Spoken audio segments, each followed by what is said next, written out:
Aqui na vala, enquanto a assistência toda permanece de pé, acenando com o lanço como que despedida dos italianos. Sem dúvida, uma das maiores partidas de futebol, uma das partidas de maior emoção em toda a nossa vida. E este grande público espera ansioso o Palmeiras fazer a volta olímpica no gramado para aplaudi-lo, para consagrá-lo como merece. Ainda dificuldade para os jogadores e sai finalmente o Palmeiras com a bandeira brasileira percorrendo o estádio do Maracanã. Viva a alegria dos jogadores, fala! Todo estádio acompanha entre emoção a volta olímpica do Palmeiras.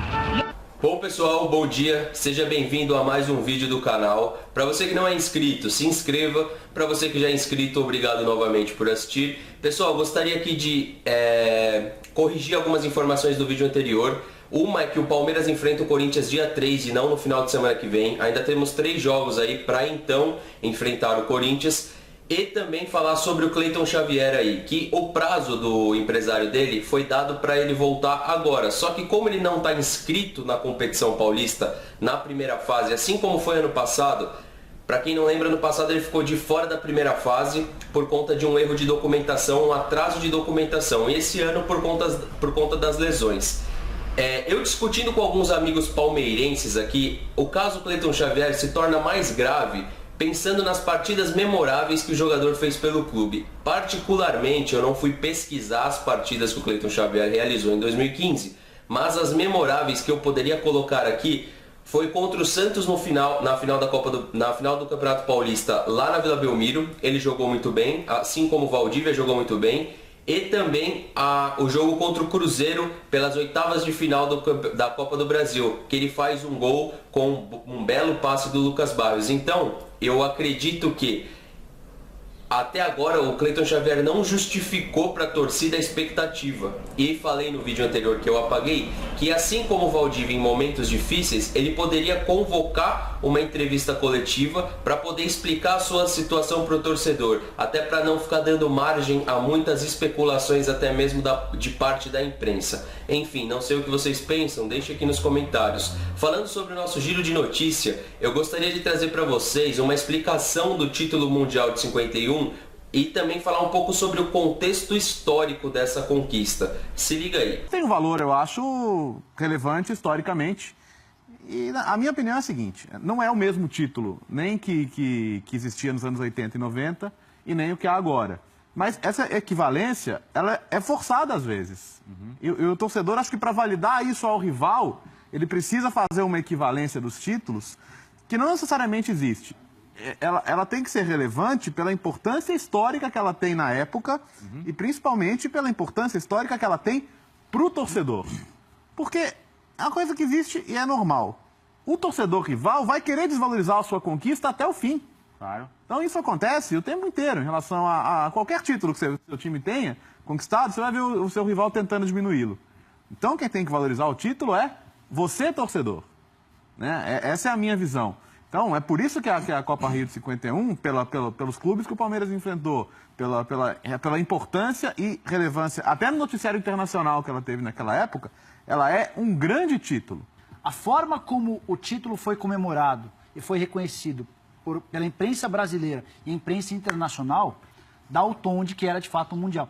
A imprensa brasileira dizia na época que era a maior conquista do futebol brasileiro na história do futebol. Foi então... detalhe, Nicola, foi o ano depois do Maracanaço, então ele teve uma relevância em termos de moral para o futebol brasileiro, que muitos torcedores de outros clubes até foram ao Maracanã e comemoraram também. Até então, o título de 48 do Vasco, o sul-americano, era tido como o título mais importante.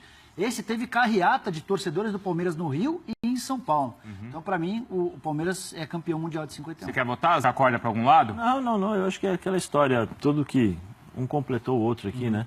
E aí, para completar, o que a FIFA disse? A FIFA reconheceu, não reconheceu? Então, o Palmeiras é campeão do mundo.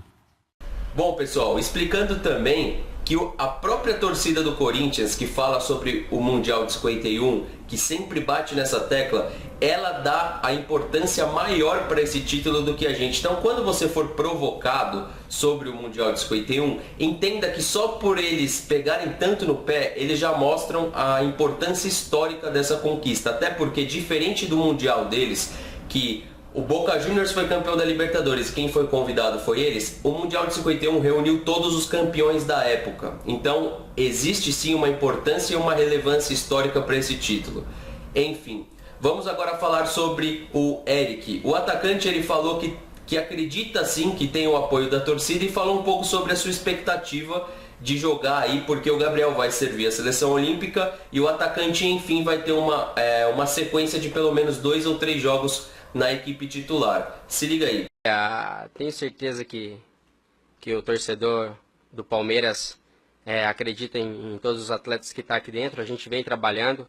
Em relação a isso, eu e meus companheiros estamos bastante tranquilos, porque sabemos do que a gente pode render mais e sabemos que a gente pode ajudar sim o clube a conquistar vitórias e conquistar títulos também, até porque são várias competições no ano e a gente está aqui para dar alegria para eles. Claro, isso acontece, infelizmente, alguns vândalos fazem isso, mas em relação a isso a gente está muito tranquilo. As coisas não estão acontecendo como a gente quer, mas aí existe sim uma cobrança diária, no dia a dia, nos trabalhos, nos treinos, para a gente chegar lá dentro e executar da melhor maneira possível. O professor Cuca chegou agora e tenho certeza que vai colocar tudo em ordem para a gente conquistar grandes resultados e fazer bons jogos.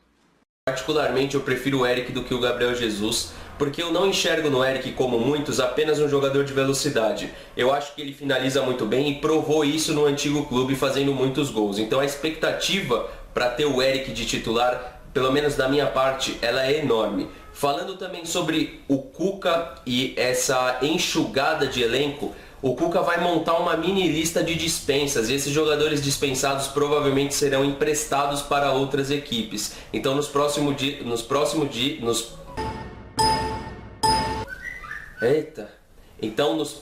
dias ele já deve estar divulgando essa lista aí para a imprensa. Não vai ser uma lista enorme, mas já vai enxugar um pouco o elenco e acredito que isso é um passo importante para começar a trabalhar qualidade e não quantidade. Então fica aqui essa notícia também para vocês. Para finalizar o vídeo, o Alexandre Matos, assim que chegou no Palmeiras, ele chegou com status de estrela.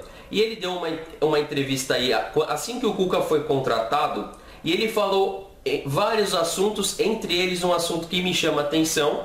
Se liga aí. Conseguimos resultados.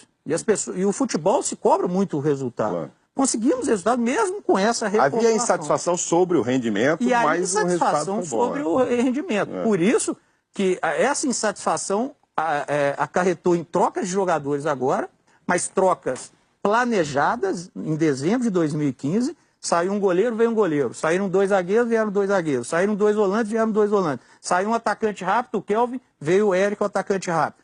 Precisava de um meia, trouxemos 2, um machucou no primeiro jogo, o Moisés, o outro ainda está ali naquela fase de adaptação com o Eric. Então, assim, o Palmeiras se planejou, inclusive, em relação à comissão técnica.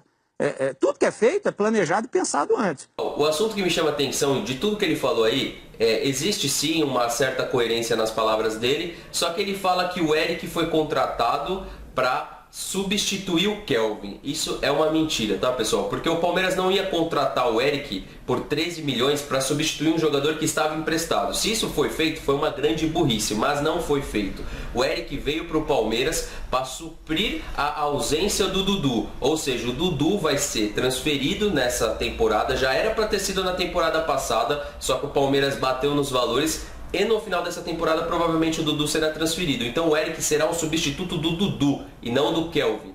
Podemos colocar o substituto do Kelvin e a renovação do Rafael Marques, mas não o Eric. O Eric foi feito um investimento para substituir o Dudu e também para posteriormente ter um lucro em cima desse investimento. Enfim, bom pessoal, o vídeo de hoje foi isso. Para você que não é inscrito no canal, peço que se inscreva. Para você que já é inscrito, obrigado novamente por assistir. Tamo junto, até a próxima. Valeu! From where we began, Oh, I'll tell you all about it.